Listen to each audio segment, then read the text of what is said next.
Hello and स्वागत है आपका मेरे चैनल ट्रेडिंग जोन में। आइए जाने मंडे के दिन बैंक निफ्टी में किस तरीके की मूवमेंट हो सकती है, मगर उससे पहले जानेंगे कि फ्राइडे के दिन मार्केट कैसा रहा, हमें कौन सी ट्रेडिंग अपॉर्चुनिटीज़ देखने मिली और उसके पीछे के लॉजिक के बारे में। देखिए, जो फर्स्ट ट्रेडिंग अपॉर्चुनिटी निकल कर आ रही थी वो ये थी, मार्केट ने 35,700 का जो लेवल है, जहाँ से उसने गुरुवार के दिन एक्सपायरी के दिन भी वहाँ से उसे रिजेक्शन मिला हुआ था, उसी लेवल के आसपास से ओपन हुआ। ओपन होते वहाँ से इमीडिएट सेलिंग आई, थोड़ी देर वो कंसोलिडेशन में गया, फिर एक अच्छी खासी एक ट्रेंड लाइन बन रही थी। जैसे उस ट्रेंड लाइन का ब्रेक हुआ, फिर से प्राइस उसे रिटेस्ट करने गया, लेकिन हमारा जो एसएल था, वो ऊपर का जो स्विंग हाई है वो हमारा एसएल था, तो वहाँ तक तो प्राइस नहीं गई। 1:2 हमें आसानी से कैच करने मिल गया। हमारा जो टारगेट था, वो जो फर्स्ट स्विंग लो है, जो कि है 35,340 तक का, जो मार्केट ने जो ये जो फर्स्ट लो बनाया हुआ है ना, जहाँ से सेलिंग आई इमीडिएट, उसके बाद जहाँ से फर्स्ट टाइम वो यूटर्न लिया हुआ है, वो हमारा टारगेट। तो इस तरीके का जब भी आपको कोई प्राइस पैटर्न दिखे चार्ट के ऊपर, तो आप इस तरीके से ट्रेड ले सकते हैं कि भाई ट्रेंड लाइन ब्रेक हो रही हो तो उसके ब्रेक होने पर आप वहाँ से एंट्री ले सकते हैं। जो फर्स्ट जो उसका लो रहेगा वो हमारा टारगेट रहेगा, जो कि हमें आसानी से कैच करने मिल गया। ये थी हमारी फर्स्ट ट्रेडिंग अपॉर्चुनिटी। अभी ये जो है, ये कोई सेकंड ट्रेडिंग अपॉर्चुनिटी तो नहीं है, ये ट्रेड मैंने नहीं लिया हुआ था, लेकिन सिर्फ आपको समझाने के लिए ये मैं शो कर रहा हूँ कि जैसे ही मार्केट ने, देखिए, फर्स्ट टाइम बाउंस लिया, जहाँ से यू टर्न लिया, फिर से उसी लेवल के पास आया 35,350 के पास, फिर से उसने वहाँ से थोड़ा कंसोलिडेशन करके ऊपर गया, फिर वहाँ से ऊपर से उसे एक इमीडिएट सेलिंग आई और ये जो लेवल था उसे उसने ब्रेक किया। वो ब्रेक होते ही आपने वहाँ पर एंट्री ली होगी, तो वहाँ से आपको 1:1 तक मिला होगा, नो डाउट। नीचे थोड़ा तो आया था, लेकिन नीचे आके फिर एकदम लो लेवल पे अगर आपने कैंडल के एकदम नीचे लिया होगा 35,250 के पास, तो वहाँ से वो यूटर्न ले लिया उसने। क्यों यूटर्न लिया वही लेवल से, तो आप चार्ट पे ज़रा पीछे जाके देखेंगे तो देखिए, ये जो लेवल है, यहाँ से उसे अच्छा खासा बाउंस मिला हुआ है। तो ये एक है, वो बहुत इंपॉर्टेंट लेवल था, इसलिए प्राइस वहाँ पर आया, वहाँ से उसने बाउंस लिया, इसलिए लेवल ब्रेक होते आपने लिया होगा तो आपको 1:1 तक मिला होगा। अगर नीचे से आपने एकदम एंट्री ली होगी तो फिर आपका ऐसे लीट हुआ होगा।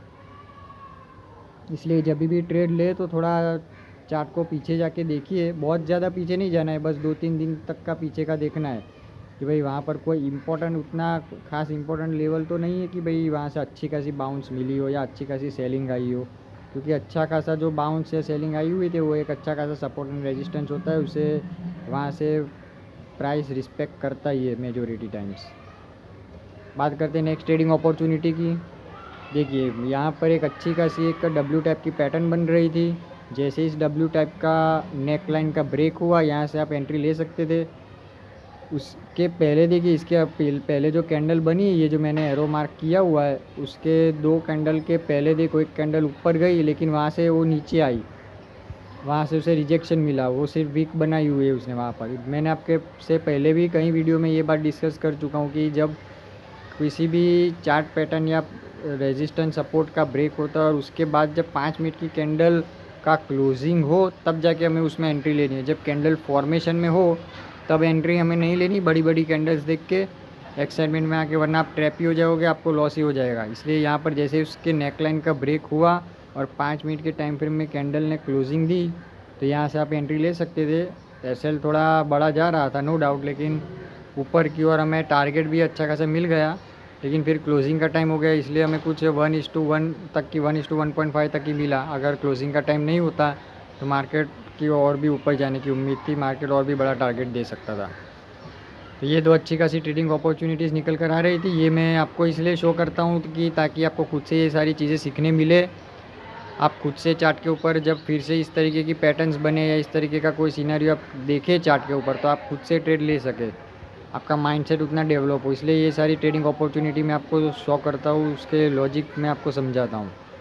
और ये जो भी अपॉर्चुनिटी है वो मैं टेलीग्राम चैनल पे चार्ट पोस्ट करते रहता हूँ, तो आप चाहे तो मेरे टेलीग्राम चैनल से भी जुड़ सकते हैं। चार्ट्स पोस्ट करता हूँ ताकि आपको खुद से सीखने मिले, आप खुद से अपने ट्रेड कॉल्स जनरेट कर सके, आपको किसी टिपरों के भरोसे ना बैठे रहना पड़े। अभी बात करते हैं मंडे के दिन बैंक निफ्टी में किस तरीके की मूवमेंट हो सकती है। अगर मार्केट गैप अप ओपनिंग हमें देखने मिलती है मंडे के दिन बैंक निफ्टी में, या फिर मार्केट इस लेवल तक जाता है 35,700 का जो लेवल है, वो देखिए एक इम्पॉर्टेंट लेवल है। मार्केट ने एक्सपायरी के दिन जब उसके ऊपर था तो वहाँ से ही बाउंस लिया हुआ था, प्लस जब नीचे आया तो वहाँ से उसे अच्छी खासी रिजेक्शन मिली, प्लस फ्राइडे के दिन भी वहाँ से इमीडिएट सेलिंग, उसी लेवल से उसने सेलिंग दिखाई है। देखिए मैंने एरो भी मार्क किया हुआ है।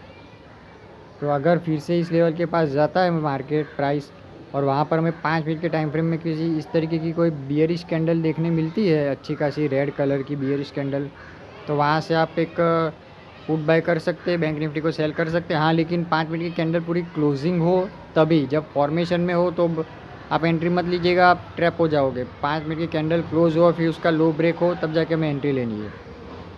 उसका हाई रहेगा वो हमारा एसएल रहेगा और मिनिमम 1:2 टारगेट रहेगा। ये एक अच्छा लेवल है, यहाँ से अच्छी खासी एक ट्रेडिंग अपॉर्चुनिटी हमें एक अच्छा ट्रेड कैच करने के लिए मिल सकता है। यहाँ से देखिए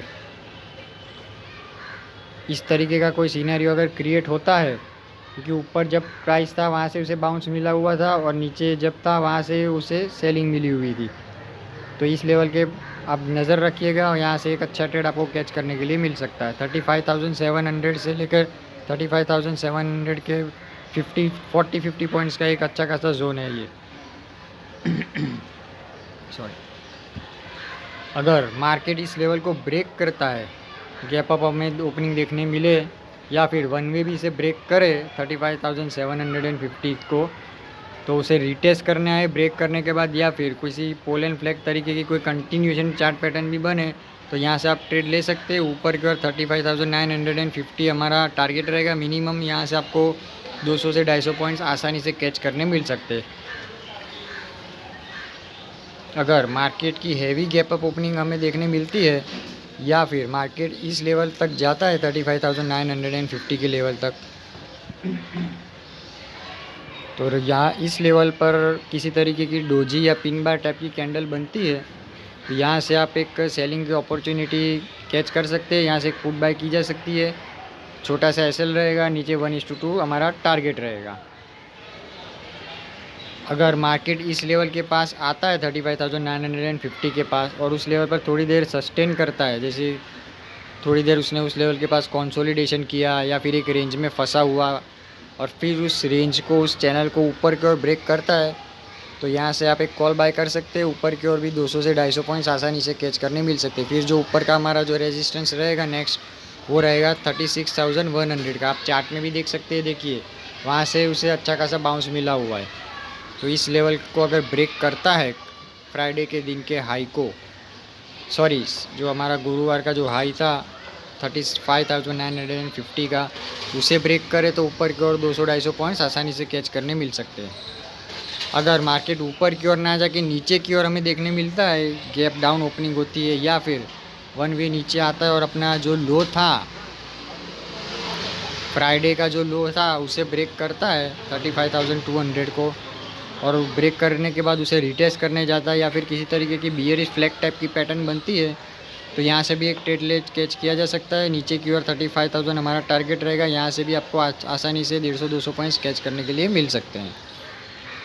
लेकिन सिर्फ बड़ी कैंडल देख के एक्साइटमेंट में नहीं आ जाना है, पूरी की पूरी इसे क्लोजिंग करने देनी है 5 मिनट के टाइम फ्रेम में। ये तो हो गई हमारी बैंक निफ्टी की बात।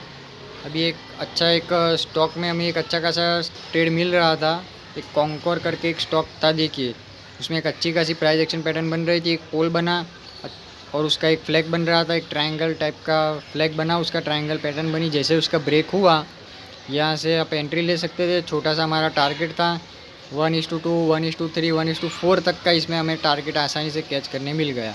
एक के बाद जो कैंडल बन रही थी वो देखिए सब एक के ऊपर एक है, किसी भी कैंडल ने अपने पिछले लो को ब्रेक नहीं किया।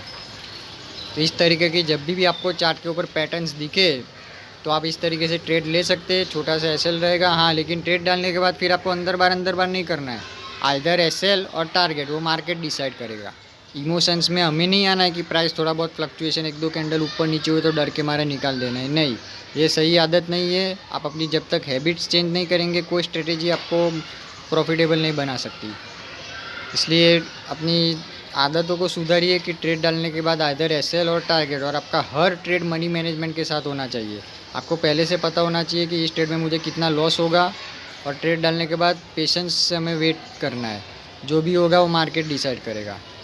तो ये जो चार्ट्स है वो मैं अपने टेलीग्राम चैनल पे पोस्ट करते रहता हूँ, ताकि आप खुद से अपने ट्रेड जनरेट कर सके, आपको किसी भी टिपरों के भरोसे ना बैठे रहना पड़े, आप खुद एक अच्छे ट्रेडर बन पाए। तो आप चाहे तो मेरे टेलीग्राम चैनल से जुड़ सकते हैं। अभी कुछ लोग देखिए यहाँ पर एंट्री लेते हैं, बस टॉप गेनर है, एक के ऊपर एक कैंडल बन रही थी, वन वे ऊपर भाग रहा था, तो कहीं से भी इस तरीके से एंट्री ले ली। अभी यहाँ पर कौन सी एंट्री बनती थी भाई? एंट्री यहाँ पर ली जाती है कि देखो ट्रायंगल पैटर्न का ब्रेक हुआ, उसकी पहली दूसरी कैंडल तक हम एंट्री ले सकते हैं। अभी प्राइस वन वे जब ऊपर निकल चुकी है 30-35 पॉइंट का, जब वो उसने मूवमेंट दे चुका है, तब आप ऊपर से कहीं पे भी इस तरीके से एंट्री लोगे, ट्रैप हो जाओगे। आपके लेते ही फिर वहाँ से वो नीचे आया, फिर आप कहेंगे कि लेते वहाँ से नीचे, जब एंट्री गलत है। सिर्फ टॉप गेनर टॉप लूज़र देख के अपने मन से एंट्री नहीं लेनी कि भाई चलो बड़ी बड़ी कैंडल्स बन रही है तो टॉप गेनर देख के एंट्री ले ली। मार्केट जब हमें सिनेरियो क्रिएट करके दे कि भाई इस तरीके की, जब फिर से इसके ऊपर कोई पोल एंड फ्लैग पैटर्न बनती, या फिर थोड़ी देर कंसोलिडेशन करता, एक रेंज बनाता, फिर उसका ब्रेकआउट होता, तो आप एंट्री ले सकते थे। अभी यहाँ से कौन सी एंट्री बनती थी? एकदम रॉन्ग एंट्री है ये। लेते हो आप लोगे वहाँ से वो नीचे आएगा। इसलिए सिर्फ टॉप गेनर देख के कहीं से भी एंट्री नहीं लेनी है। जब मार्केट हमें अपॉर्चुनिटी इस तरीके की क्रिएट करके दे कि इस तरीके का कोई पैटर्न बना, इस तरीके का कोई पोल एंड फ्लैग या कोई ट्रायंगल पैटर्न या कुछ भी इस तरीके का कोई सिनेरियो क्रिएट हो, तभी हमें एंट्री लेनी है। आई होप आज की वीडियो से आपको कुछ ना कुछ सीखने ज़रूर मिला होगा। सीखने मिला है तो definitely hit the like button. और मैं अपने हर वीडियो में कहता हूँ कि स्ट्रेटेजी और सेटअप से ज़्यादा मनी मैनेजमेंट और साइकोलॉजी इंपॉर्टेंट होती है। इसलिए ओवर ट्रेडिंग बिल्कुल भी ना करें और मार्केट के साथ फाइट बिल्कुल भी ना करें। आज की वीडियो में इतना ही, मिलते हैं नेक्स्ट वीडियो में। थैंक यू एंड धन्यवाद।